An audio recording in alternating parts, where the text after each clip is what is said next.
estatales para poder extinguirle el dominio patrimonial a miembros de grupos criminales. Comparado a otros países, en México se tiene que pasar por muchas barreras procesales en sentido legal para poder confiscar, extinguirle el dominio patrimonial a un activo que estaba ligado a grupos criminales. Comparado a otros países, México posee la ley más compleja, la más difícil de aplicar, y eso no es por casualidad, eso no es casualidad. Hay miembros del Congreso que deseaban tener una ley adecuada, pero los grupos de intereses que se oponían a la promulgación de esta ley han generado un marco institucional de difícil aplicación.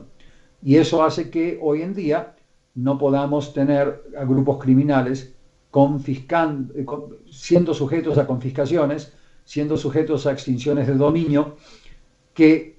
sería la condición necesaria para que se merme el poder logístico operativo de los 7 principales grupos criminales mexicanos. Cuando tú no les quitas las flotillas de transporte a los grupos criminales, cuando tú no les quitas sus logísticas de distribución,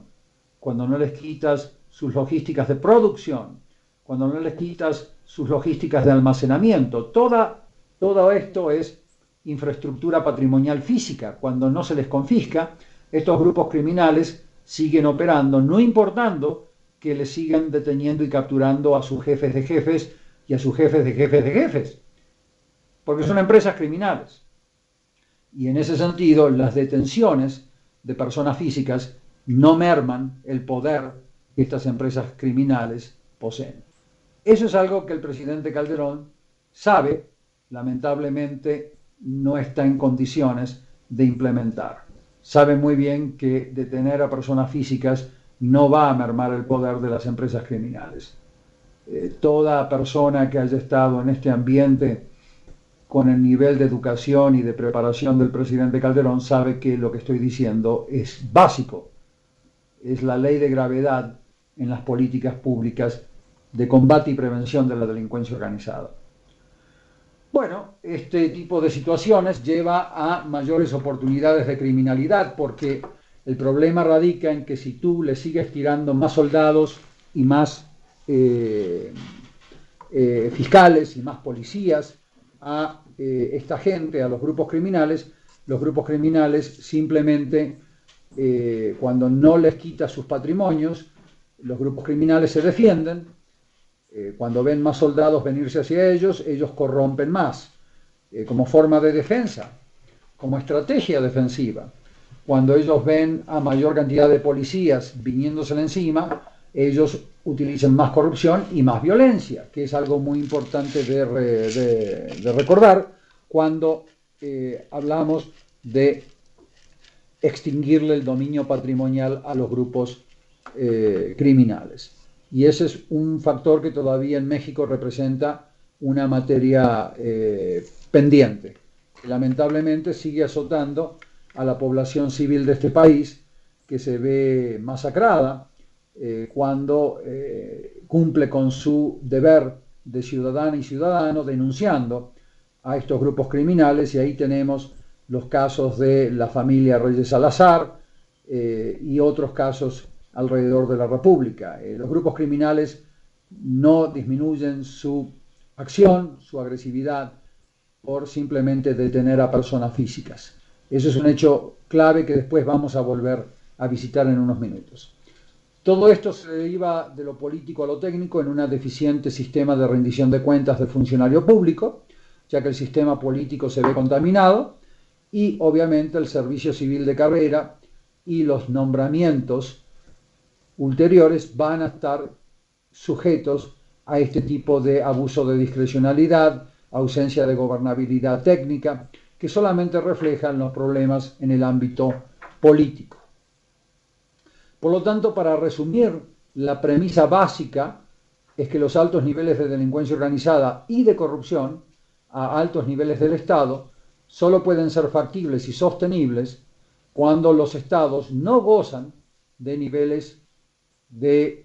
aceptables de gobernabilidad, en donde existen normalmente alianzas tácticas explícitas de apoyo entre actores políticos, empresas privadas y empresas criminales. Esta es una premisa porque hay evidencia empírica en todo el planeta dando cuenta de esta situación. Las empresas privadas no solamente sirven como canal para el lavado de dinero, que es lo que uno normalmente lee en los periódicos, sino también como base fundamental de la logística operativa que utilizan los grupos criminales para poder producir, distribuir, almacenar en galpones de almacenamiento en la frontera con Texas. Uno puede ver que narcoempresarios proveen los galpones de almacenamiento para almacenar migrantes, para poder almacenar armas, drogas. Se observan centros de producción de drogas sintéticas a través de empresas farmacéuticas piratas que les están actuando de fachada y que a la vez estas mismas empresas privadas están financiando campañas electorales en muchos lugares de la República. Entonces, estas empresas privadas, al estar financiando campañas electorales y precampañas electorales, lo que sucede es que se protegen a sí mismas de ser acusadas y procesadas. Es importante entender que si bien en México no se tipifican delitos contra la persona moral en el Código Penal, sí las personas físicas que están en los directorios de estas empresas y los gerentes de estas empresas sí pueden ser acusados, y en ese sentido observamos que a la empresa privada no se la toca en México en relación a sus vínculos con actores políticos corruptos y grupos criminales de enorme magnitud. Eso es un fenómeno que explica por qué la delincuencia organizada en México sigue creciendo y no cede ante la presencia del ejército mexicano en las calles. Su logística operativa continúa como si nada, y este es un ejemplo claro que se observa en México, se observaba en Colombia hasta los años 90, y se observa de alguna manera en Rusia, se observa en Nigeria. Ya van a ver los países en muy poco tiempo a los cuales nos referimos. Por lo tanto, es necesario implementar una reforma integral del Estado a través de un pacto político, primero que todo, que limite la factibilidad de que la delincuencia organizada infiltre al sistema a través de canales de corrupción. El pilar fundamental de la delincuencia organizada no es el consumo de cocaína de los americanos, ya que yo siempre digo que los grupos criminales mexicanos,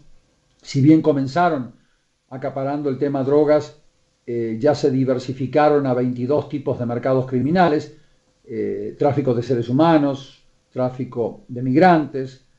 contrabando, piratería, extorsión, secuestro, tráfico de tarjetas de crédito, tráfico de documentación falsa, falsificación de billetes. Ya no le puedo decir a ustedes, está claramente delineado en los expedientes judiciales los tipos de delitos a los que se le ocupan, además de drogas. Por lo tanto, si los grupos criminales tuviesen cero consumo de drogas en Estados Unidos, estos grupos criminales mexicanos no desaparecerían de México, se seguirían dedicando a los enormemente lucrativos mercados de contrabando, piratería, por ejemplo, que conjuntamente les están proporcionando más dinero que drogas. O sea que estamos hablando de grupos criminales multinacionales, los mexicanos, enormemente diversificados, y que tienen presencia operativa en 52 países del mundo. Esos son datos que provienen de expedientes judiciales y expedientes de inteligencia financiera. Ahora bien, si tú no atacas el pilar de protección política de estos grupos criminales, el pilar fundamental con el cual aseguran sus mercados, que es la protección política y el hecho de que ellos también están utilizando a la infraestructura del Estado como parte de su organización criminal. En casos de Chihuahua, en administraciones anteriores, se han encontrado galpones del Estado utilizados por el cartel de Juárez para el almacenamiento de drogas. Estos son claros ejemplos. En Quintana Roo también eso sucedía cuando el gobernador en ese entonces, que fue luego acusado y sentenciado, que es el único caso que se conoce. También tenía la infraestructura del Estado dedicada a apoyar a un grupo criminal. Por lo tanto, tenemos que entender que el pilar de corrupción política, no de corrupción policial nada más, no de corrupción de fiscales nada más, política al más alto nivel, es fundamental para que los grupos criminales puedan operar con la impunidad con la que operan. Por lo tanto, en este aspecto quiero dejar bien claro que es necesario que las fuerzas políticas principales de un país, y acá estoy hablando de los partidos grandes, como el PAN, PRD y PRI, y pequeños, como el PT, por ejemplo, se pongan de acuerdo para comenzar a expulsar de sus senos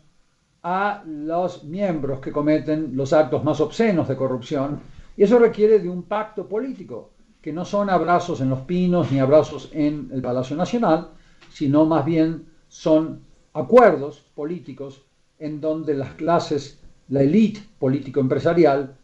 normalmente cuando están entre la espada y la pared y este monstruo que ellos han creado se los viene devorando a ellos y a sus hijas y a sus patrimonios, como sucedió en Colombia, esa élite que antes invitaba a Pablo Escobar en Colombia a sus clubs y que seguramente hace lo propio en Zacatecas o en Durango o en Coahuila o en Sinaloa, llega a un punto en que el umbral del dolor llega al seno de esa élite político-empresarial, y estos miembros de la élite no tienen otra solución que implementar estas medidas a las cuales me voy a referir en unos minutos. O sea que tiene que haber un pacto político, pero para que exista este pacto político, México debe dirimir su transición política hacia una democracia. Tiene que definirse esta larga transición dolorosa que México comenzó en los años 80 de manera formal y que muchos estudiosos mexicanos la remontan a el año 68 con los primeros movimientos estudiantiles. Pero de todas maneras, más allá de la fecha de inicio, esto ya ha sido una transición política muy larga, muy dolorosa, que todavía no está dirimida y que por lo tanto no se va a poder contener estos grupos criminales hasta que la clase política se ponga de acuerdo para de alguna manera autoflagelarse, frenar estos financiamientos de campañas electorales y precampañas electorales que le dan cabida a grupos criminales de manera muy frecuente, como establecen los datos de inteligencia militar, y que lamentablemente hoy no ha sido abordado seriamente por el gobierno federal ni por el gobierno de las entidades federativas. Se termina la corrupción política y los grupos criminales se van a ver mancos, se van a ver impedidos de poder sostener los mercados ilícitos con la impunidad con la que los sostienen. Entonces, lo que queremos decir es que una hipótesis muy importante que guía todos estos estudios que hemos realizado en 107 países es que a mayor frecuencia de decomisos e incautaciones, a mayor frecuencia de programas de prevención de la delincuencia organizada, va a disminuir la delincuencia organizada y va a disminuir la corrupción al mismo tiempo. Ya existen 17 países que al aumentar las frecuencias de incautaciones y extinciones de dominio, incautaciones en materia penal como parte de una causa penal y la extinción de del dominio patrimonial de un grupo criminal sobre activos como casas, autos, etc. Eso se puede realizar a través de una causa en materia civil, o sea que no tiene que ser una causa en materia penal la que permite